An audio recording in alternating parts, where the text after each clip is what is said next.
What if I told you that you can get control of your life, especially when life punches you in the face? That circumstances that happen, like finances, like children, like losing a job, like maybe a health scare, or how about something as simple as, I just don't like where my life is right now. These problems and these situations can sometimes be as tall as the tallest mountain. Are you someone that has control enough to make the change and make the decisions that need to be made to overcome these areas in life and to choose the life you want? Or do you let life make those choices for you, and now that decision is a decision that you have to live with? In today's episode, we're going to look at control and change. Hello, everyone. I'm Brad Climer. And I'm Sharon Climer. And this is The Determined Life. Just like Brad said, this is a story of change and control. It takes place all the way back into 1920s near Grand Teton National Park, near the Grand Tetons, where there's a small town to the east of the Grand Tetons called Kelly, Wyoming. And near Kelly, there is a range of mountains up high called the Gros Ventre. Gros Ventre means big belly. And an amazing thing happened in 1920.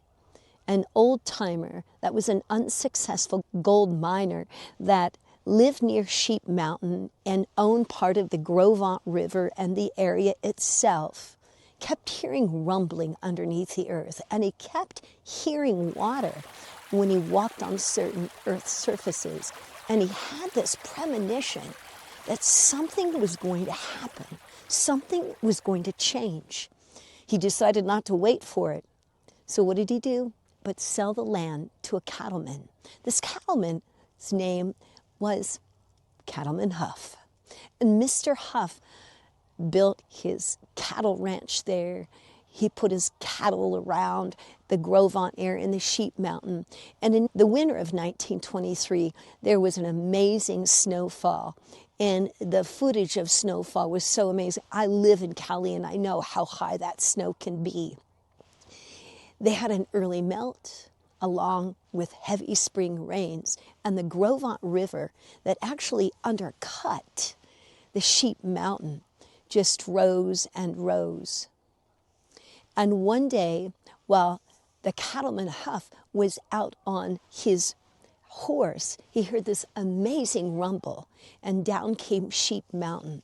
50 million cubic yards of debris, of timber, of rock, of shale, of sandstone came tumbling down, so forceful it hit the river. And what it did, it stopped up the Gros Ventre River and created a lake that's 5 miles long that stands there today. This lake was called the Lower Slide Lake. Huff lived to see this amazing dam created. This landslide, which was one of the largest landslides in North America, went down across the river just like this and up the other side by 300 feet.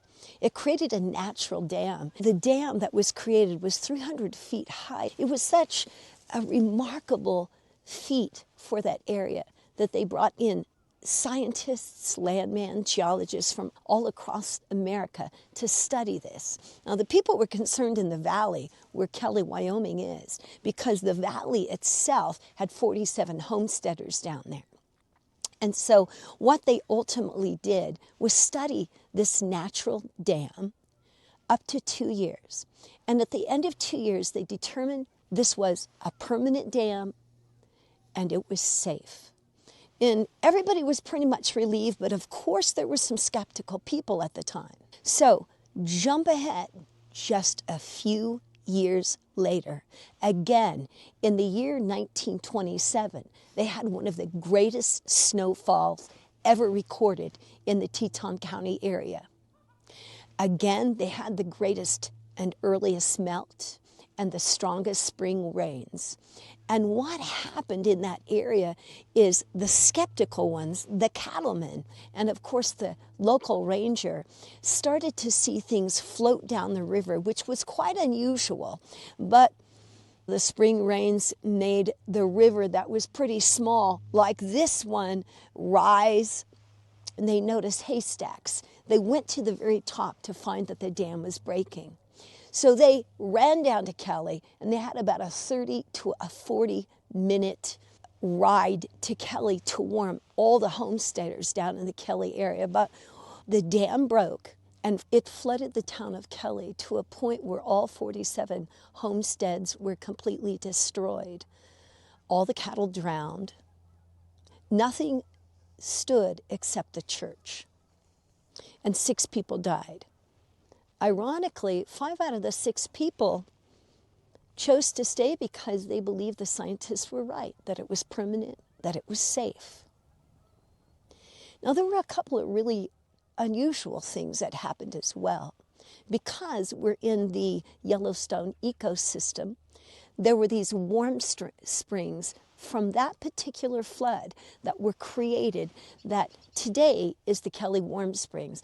And that's where a lot of my kids learned how to swim in the early 80s and 90s. And it's where my kids learned a lot about science and polywogs.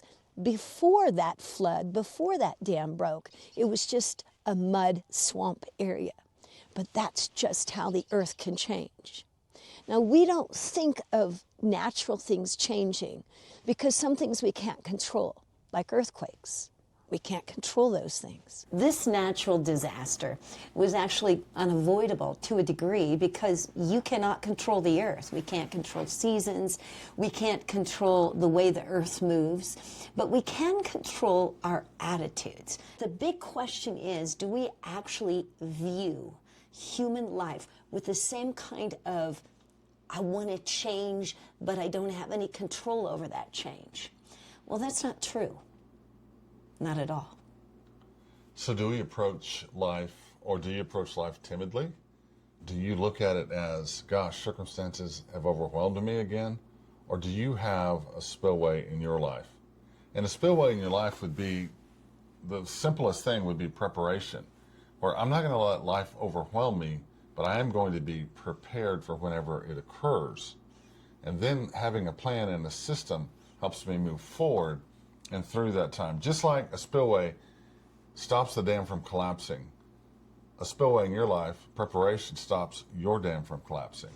And we actually have a system, a spillway, that's called the system of awareness. And it's 2 steps. And it's not as hard as what people think. I use it in my own business. The 2 steps is your awareness of the problem and your awareness of the solution. If you just look at the awareness of the problem, we look at 2 things under the awareness of the problem. We look at, why is it you can't change? Often for my clients who have developed a hurt or some kind of a poor habit or a hindrance, I call them H-bombs, and I draw little balls with chains on them and I hook them to their ankles. This system of awareness I actually use in my real life. I use it for personal reasons, and I also use it in business all the time. I look at 2 pieces of the puzzle, the awareness of the problem and the awareness of the solution. And I get right to the head of things.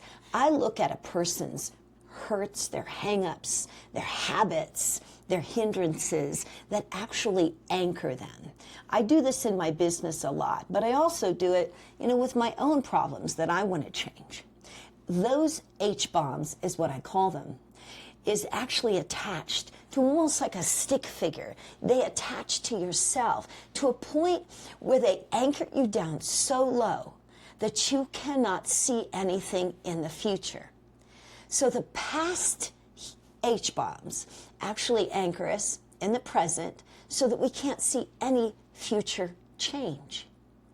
The second step is the awareness of what hinders you. What are the things that anchors you down? What are the things that you can't even pay attention to, your hurts and your habits and your hang-ups? And that could be as simple as your parents, the influences of the spouse, the influences of your job, the influences of technology alone.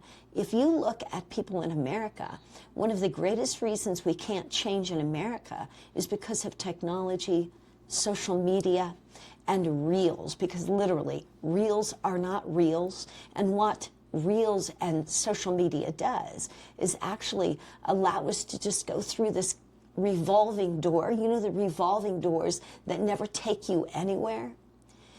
It overwhelms you to a certain point where you can't even manage your time. And management is huge if it comes to change. The second step in this system is the awareness of the solution, because you have to have certain things that happen, like time and goals and a belief system that you believe that things can change. You have to look beyond the H-bombs. You have to look beyond the present, and you have to look towards the future. And that requires what? Well, to me, that requires what I call the compound effect. So you've talked about time, you've talked about goals, and you've talked about consistency. So the compound effect is what we do in our value system, what we do that accumulates within us. So if you're 50 pounds overweight, the compound effect was you didn't eat correctly, or you ate too much, or you ate late at night. Whatever was going on, you were addicted to the guilt, whatever, it doesn't matter, but it compounded over 3 years, 4 years, 5 years. So I think we look at this as, I'm 65 years old. If I do this, it's going to take me 3 whole years. Think about this. You'll be 68, in better shape, thinner, more physically fit, more mentally fit, happier, creating a new life, because you can learn anything within 3 years and become very good at it. So if you're younger, gosh, think about that. I mean, if you're 30 years old and you change, and you're 33 whenever that occurs, look at what happens in, I can live this life forever. And something I want you to understand is life, what they don't tell you in college, what they don't tell you in life is that you're going to reinvent at least 2 to 3 times in your life, with your career, with your life, with your spouse, with your family. So that's all I have, compound effects. You know, the compound effect is really important to understand because it involves time, yes, the compounding time. It involves making short goals again, accountable goals that are challenging, that you reach, and being consistent with it. So that is Brad Climer, Sharon Climer, and we are The Determined Life, and you right? need to go determine what your life's about. What we're talking about here is we're talking about you determine what your life's about. So this week, build a spillway. So next week, what are we going to talk about? We're going to talk about longevity. Ooh, longevity. Oh, I love it. And you'll be surprised, longevity is just not about the current health that you're in at the time. It's a lot more than just your health and fitness. All right, thank you. See you later.